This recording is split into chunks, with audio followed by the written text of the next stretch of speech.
Hey guys, welcome back.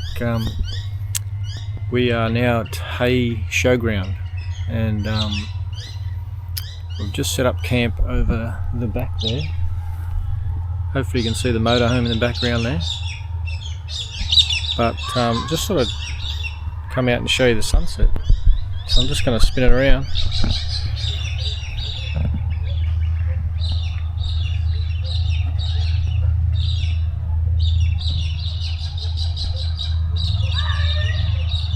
Sun's just going down.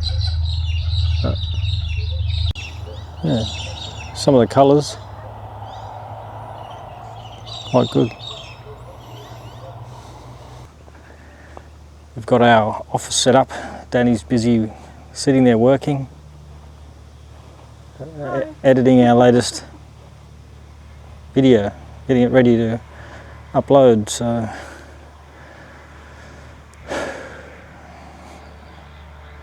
not a bad outlook. It's probably about 18 degrees, 19 degrees today. Nice and sunny. So yeah, very nice. So this is the other campground, which is not located far. It's just on the other side of the bar and the amenities block and the men's shed. But there's a permanent setup over there. He's actually a really helpful guy. He lets you know where you can park and where you can't. Now the only issue we found with camping on this side is that there's no water taps that are close to the power boxes. And those that were close to the power boxes, apparently they were painted, the taps were painted red, and apparently that means it's bore water, so it's not drinking water. So some people were connected up to it. So you'll see here, there's a tap there. It's painted red. Again, nowhere near any of the power boxes. So you'd need quite long leads if you're going to stay between them. And it is bore water if the taps are painted red. So yeah, we just didn't want to take that risk. Beautiful spot.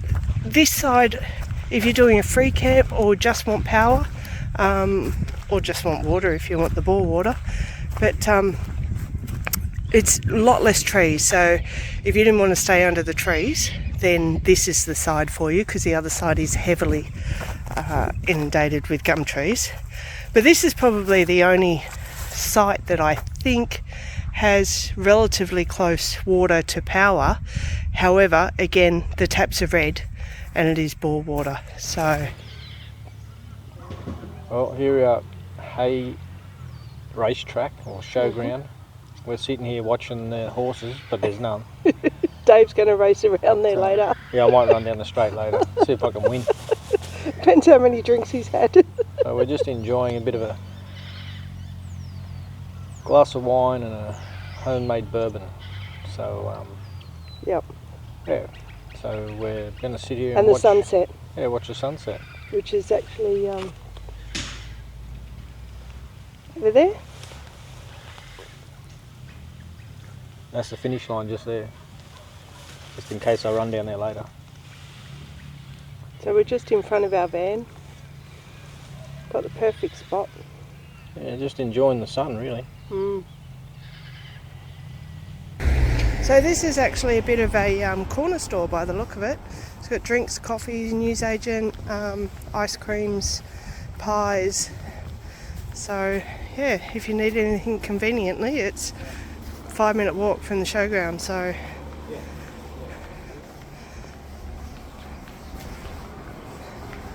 notice board up there. It's open 7 days too. Open 7 days. It's got the information map of town and just a locality map as well, so that's a good little store to know about if you just need something, a little general store.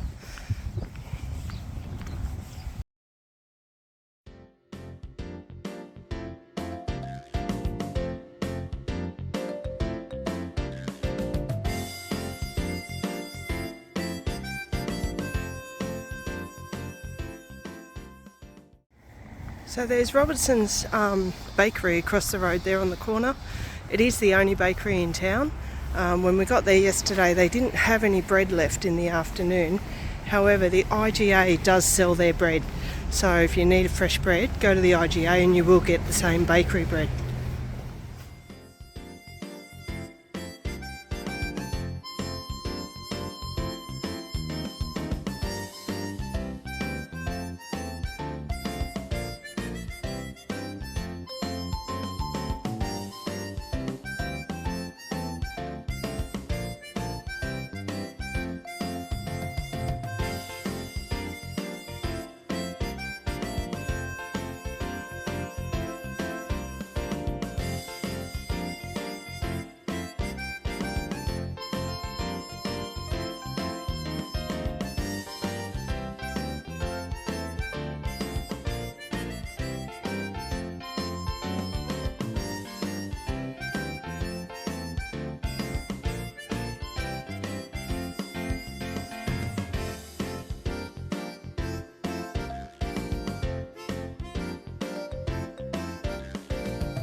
And just worth mentioning, over there back towards the showground end is a laundrette if you needed to do any laundry as well.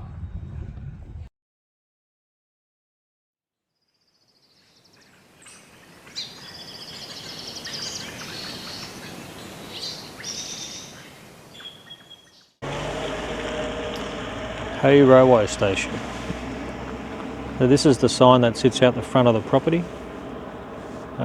Yeah, and we're just going to go in and have a look, but we thought we'd take some footage from out the front because it is a nice building.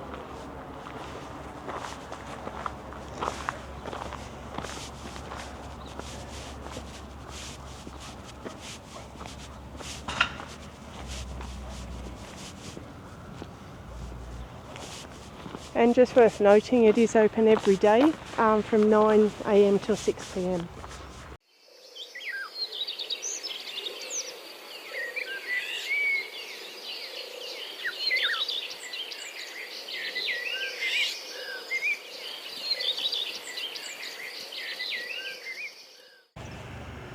Hey guys, we've just pulled up at the museum at Dunera.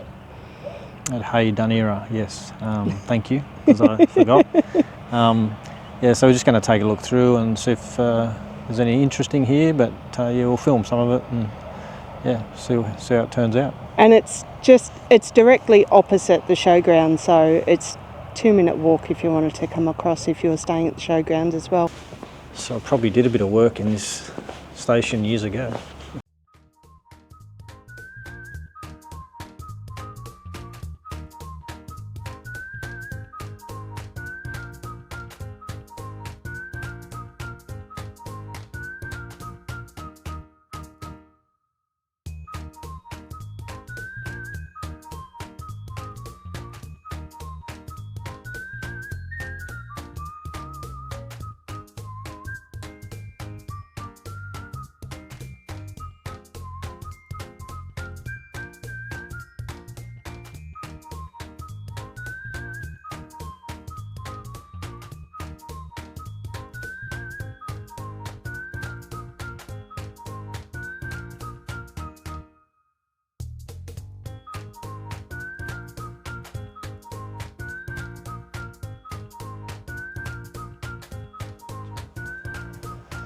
We're just walking outside the garden, or around the garden outside the museum.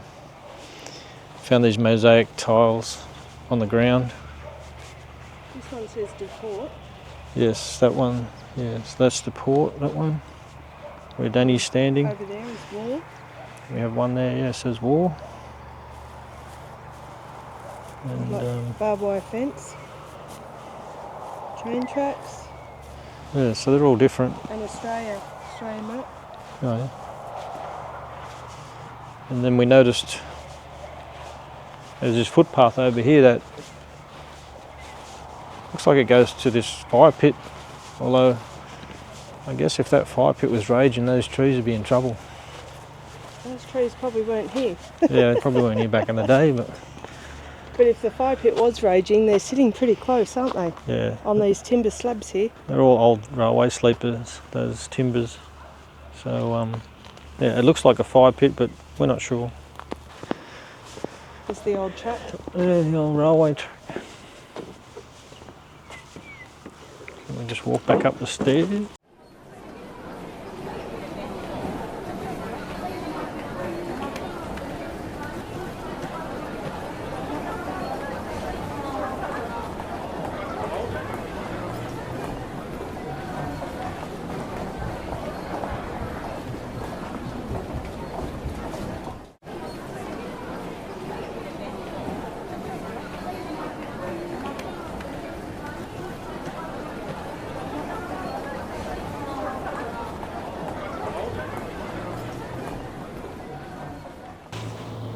Wow, so it was formerly a jail in 1878, and then a maternity hospital, then a military jail, then a girls' institute. Oh, wow. So it's actually been quite a few, and now a museum. Repurposed. Yeah. So yeah, we're just walking up to the jail now. Same as our last museum. Yeah, so what do you do with these? There's two of us, $5 per person, push 10. And tap.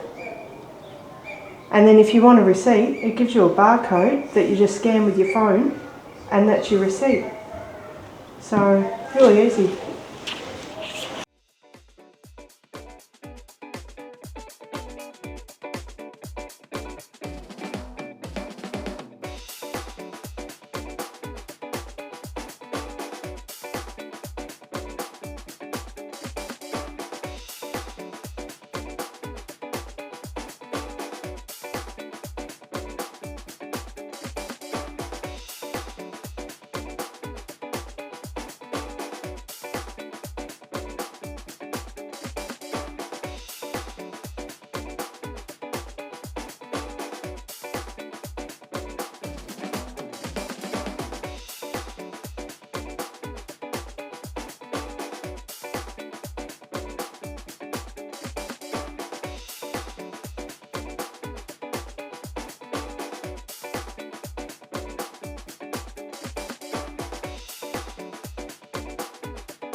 Just X-ray machine. Wow. Wow. From Dr. Bonwick's surgery. Old phone exchange. Yeah. It's amazing. Kerosene refrigerator. Yeah, refrigerator. So this is probably the end of the jail tour, but so much more information than what I thought. I thought we'd be walking through empty jail cells and, you know, just seeing jail history, but it's actually history of everything. Yeah. So it was amazing. Really good information in there and really good stuff. Yeah, and I guess because it's been used for so many different things, I guess it has so many different types of history. Yeah, So, I really enjoyed it. It's definitely well worth a visit. It's not your typical just go in and have a look at the jail cells. There's so much history in both of these buildings. yeah. Yeah. So, anyway, that's our little visit of Hay Jail. Yeah. We'll see you next one. We noticed this park where there's just old machinery just sitting out in the open.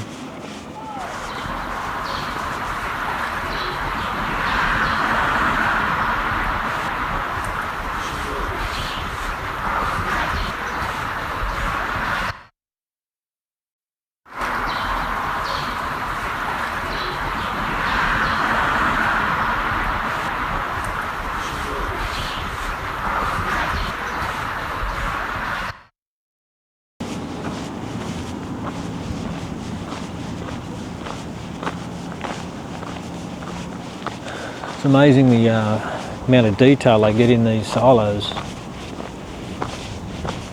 Just do such a great job.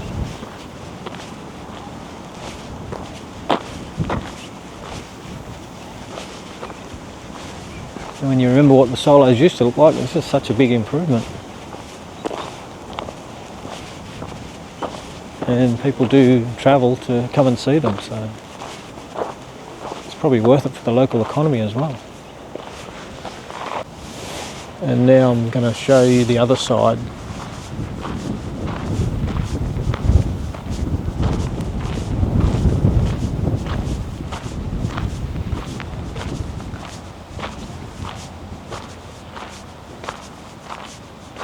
So there's two silos here.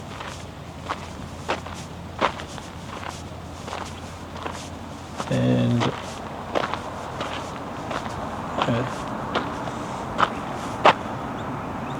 Hay, a town that went to war. Hey guys, welcome back. We've just turned up to the, what's this called? The Shearers Outback. Yeah, Hall of Fame? Yes. Shearers Hall of Fame. Yep. Here at Hay. So that's the building there in the background. So yeah, we're just going to take a stroll through there and see what we find. And plenty of parking too for caravans, motorhomes, all off to the left as you drive in. So that makes it a lot easier. Yeah, I'll just spin around and have a look.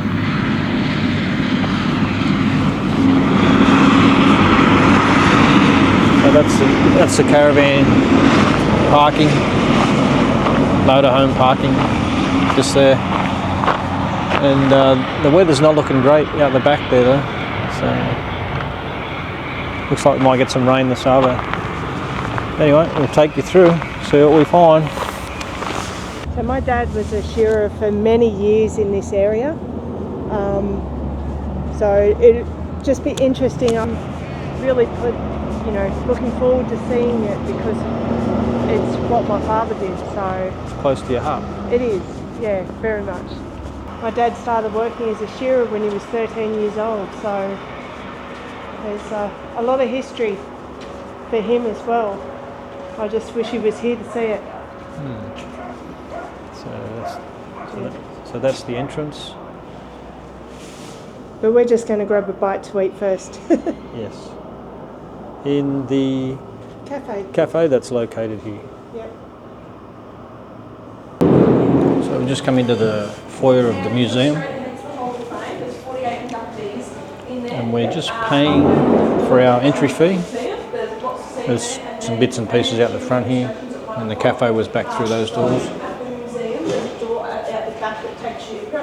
this veranda along and takes you across to the shearing shed. Oh, and okay. Jack's over there and he does a shearing demonstration at 1. Oh, and great. then you've got the gift shop and the cafe there. Okay, thank you. There's my ticket. I was going to say sorry then, I thought it was someone behind me. Danny's bumping into the statue, taking it out.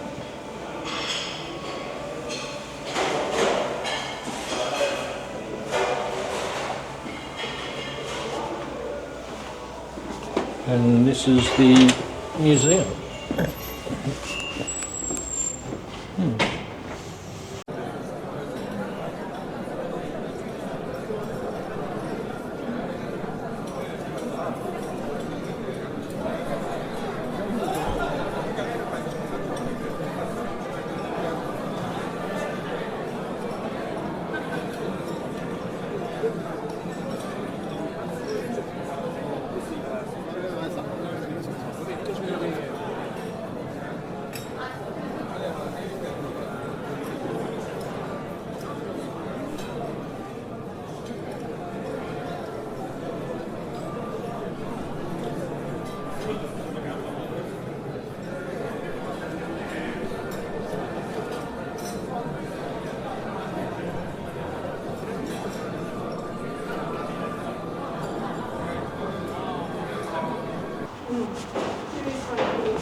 And Kennedy Walker, he just came up on here a minute ago. He was born in 1939, the same year as Dad.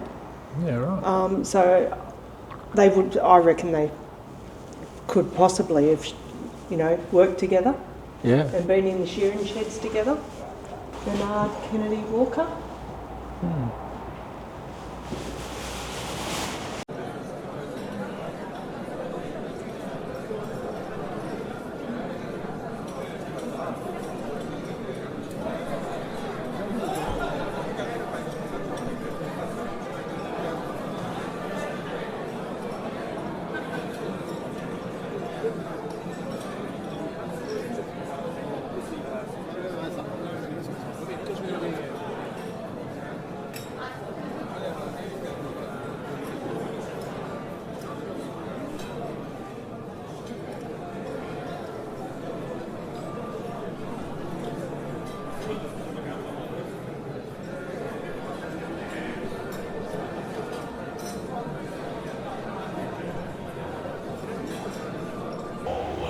Look at that old bike.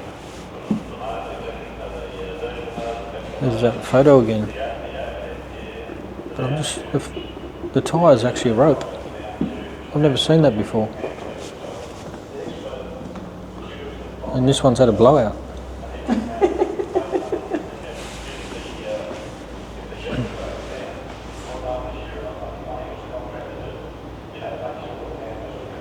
Okay, so the bikes were used for the shearers to get from shed to shed. So assuming they were carrying their bed with them and maybe some lunch.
Going to the Darling Downs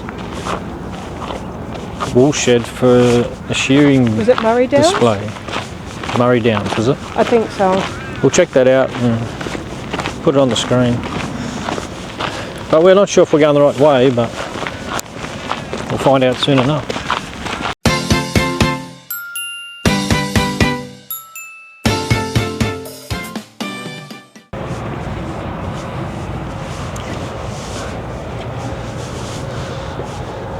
This is the outlook from the shearer's shed.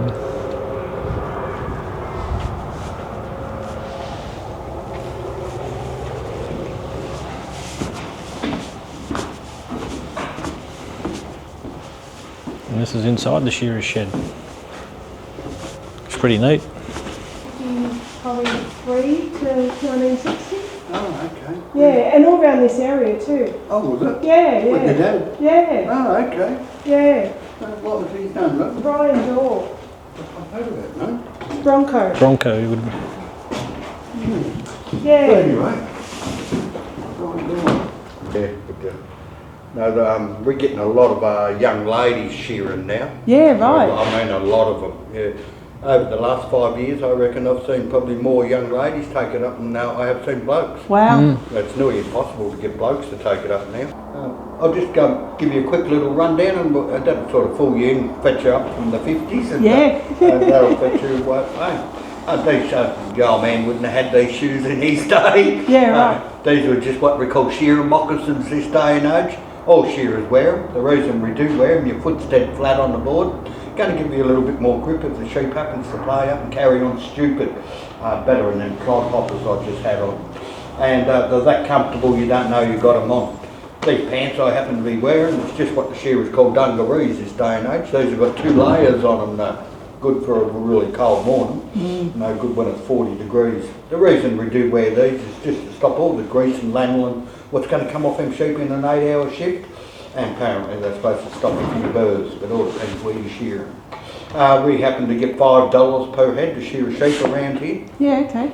The average bloke like me will say shear 150, 160 a day, and you'll get the faster blokes say shearing 200, 250 a day. The fast bloke's over $1,000 a day, and the average bloke like me between $750 and $800 a day. You can have that 7 days a week. That's quite up to yourself. We've hardly got a union anymore, so it's open slather now for the shearers. Yeah, Yeah. right. Away you go. It's up to yourself. If your back holds out. That's all. That's another thing. It's a mongrel job if you want to take on shearing, and you've got a crook back for starters. Yep. The wrong cree straight away. Yeah. Well, just out of that $5, there's a couple little things got to come out of it. Me old mate from Canberra, he'll get a whack at that first. That'll be the taxation department. He'll take $1.30, $1.35 out of that slower bloke. That'll be gone. Wow. See you later. My holiday pay happens to be involved in that too. So if I take my wife away, I just it's up to myself how much I take out of that $5. So I'll take out 20 cents per head. That'll leave me roughly $3.50 now. That's what I'll get out of shearing all day. Which is still not too bad. Doesn't matter where I go in Australia, I walk into any shearing shed, and all the farmers got to supply me.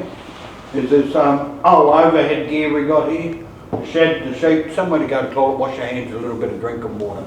Virtually nothing else this day and age. But if I'm camped out on his property, he's got to supply you with what we call shearers' huts. And I'd say your dad would have camped in a few of them in his day. And of course, you will be working for a contractor.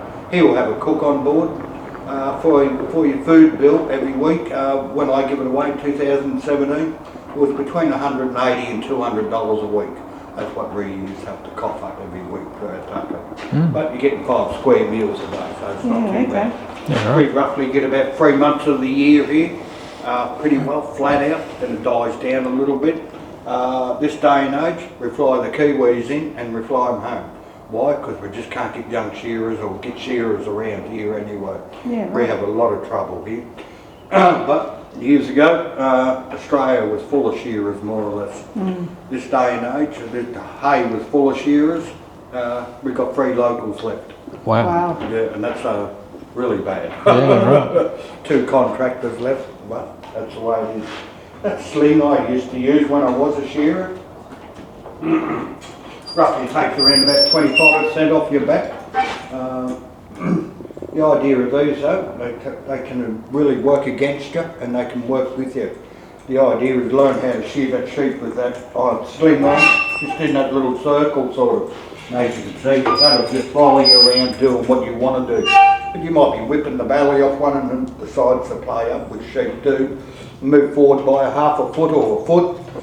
So when I happen to step up the neck and drop him on the long blow, his head might be over this way a bit too far. It's just what the shearers call way out of position. So I'm trying to reach him, and as you can see, he's staying eyeing me straight back to me circle, and of course I'm not wanting to go forward. So it's causing more dramas for me and good. Most shearers will just flick it off. Even flick it off, we'll get the rouseabout and pull you out of here and if just drag your sheep back into the circle. Hopefully you'll sit still. One last thing before I attempt to shear a sheep today for you. There's a little bit of me working gear. This handpiece will last between 8 and 10 months and she'll be a throwaway job. Should be fairly well buggered. So I have had them from brand new and chucked them away in 2 months. Only reason for that is just when we're in a drought, all the fine sand will get up inside here. We've got 3 sets of bearings in there. They won't last all that long once the sand gets chewing into them. So you can replace them once, and after that all the other parts we knew we used to rattle out anyway. So I'll go and buy another one this afternoon. Just the handpiece alone is $1,000, which is not a great deal of money this day and age. It is if you haven't got it though. But when I happen to buy that new handpiece, just these things on top, what we call cutters, you always got to buy new cutters when you buy a new handpiece. So I'll buy 100 new cutters. Most shearers will get 150. So I get 100 today. That'll set me back another $900 today. 20 of them shearing combs would have roughly lasted me, say, 2 months when I was a shearer, and a lot less in a drought. So I'll go and get 20 more of them this afternoon to run with that new handpiece, and that'll be another $1,000, thank you. And that's only a couple of little things what that learner shearer actually needs. If that learner shearer is not putting money away, or any shearer, every week or fortnight and buying tools, I would highly recommend to buy tools instead of putting the money away. So if you're not doing that, well, at the end of every 8 to 9 months, you're going to have to at least cough up $6,000 just to replace what that little bit of gear what you've been burnt up.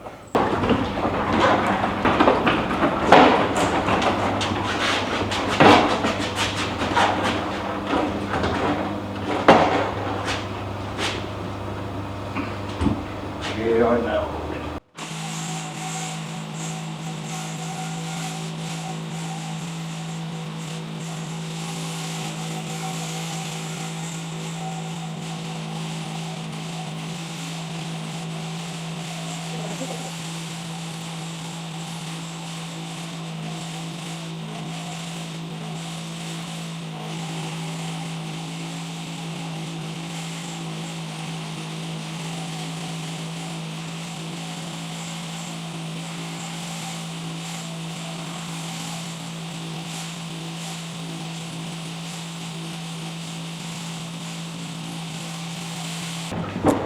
Impressive. Yeah. As you take a little bit of notice, and we usually work for 2 hours, then back into it, having half an hour off and back into it. Just say I wanted to shear 40 of them in 2 hours, 1 every 3 minutes I've got to do that. Yeah, right. Of course, your wife happened to tell me this morning she's going to bottle shopping tomorrow. So for tomorrow I might just do 60 every 2 hours. That'll give me an extra $400 for the day. That'll cover the grocery bill. Not that nice dress she wants to buy. She can lay by that. It's 1 every 2 minutes I've got to do. Yeah, right. Tomorrow it'll be quicker. But saying that too, the young lady in New Zealand the other day, she was shearing lambs roughly about that big. She broke the world record, she did. For an 8-hour day, just like all of us work, she shore 612 lambs for the day. That's a good effort, I don't care what anyone says. Of course, there was another young lady in New South Wales the other day, she broke another record in an 8-hour day. She shore 357 fully grown merino ewes. A record on its own. Wow. Yeah, for sure, it'll take a good bloke to do that, to tell you the honest truth. But that's the way it usually goes. And that's the way the women are going. I think they'll take over the sheds shortly. Just the amount of women that are in the sheds. When you go to a working shed, all the shed staff, even though some shearers, will be all young ladies. Yeah, right. No blokes, hardly any blokes anymore, as shed hands anyway. I haven't seen one for 15 years. Wow. That's the truth. It's all been young ladies. Usually the shearer always tries to leave it in a heap like that. Just makes it easy for the rouseabout to come along and pick up. What she'll be looking for when she comes along is the first back leg I done, just under there, and the last one's just over there.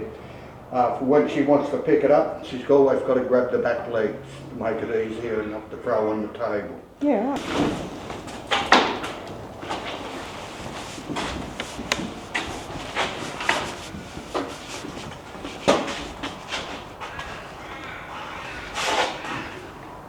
It's amazing how it's all in one piece.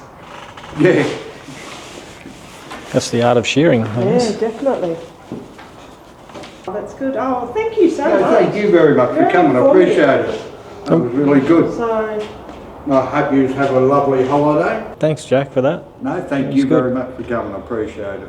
Pity I didn't have your half-decent sheep to shear you. I hate shearing these for people, but no. and to be honest, Jack, we wouldn't have known any difference. So even if you hadn't have told us, we wouldn't have known. Look like That's for the shearer. Like I said, I hate it. Yeah. Dad might have known, but I wouldn't have had a clue. And again, probably wouldn't have been a great deal of these around when your dad was alive, actually. Yeah. Shearing. Would have been mainly all merinos back in his day. Yeah. Well, we've just come out of the shearing shed after Jack sheared the sheep for us, and very informative fellow, and appreciate all his time. But yeah, now we'll head back to the motorhome and get back on the road. And it was amazing because Jack actually even thought that he'd heard of Dad's name before. Yeah. Yeah, so when I mentioned Dad's name, Brian Dorr, he said, "Oh, I've heard of him. Yeah. I've heard that name." So yeah, That's that was quite interesting. All right, we'll see you back on the road. Bye. Hey guys, welcome back. We've just come out of the Shearers Hall of Fame Museum at Hay, which brings our trip to Hay, visit to Hay to an end. Yep. So we're just about to get back on the road. We're heading to Balranald and then hopefully on to Robinvale, or Houston, depending on where we stay tonight. Yep.